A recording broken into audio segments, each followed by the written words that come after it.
ધન એકાદશી એકાદશી કરીએ તો વૈકુંઠ પામીએ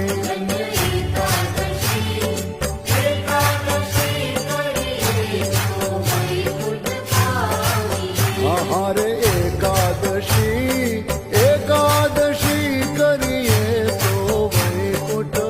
પામીએ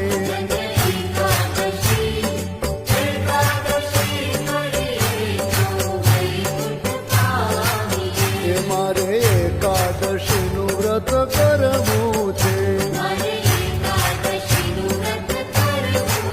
એ મારે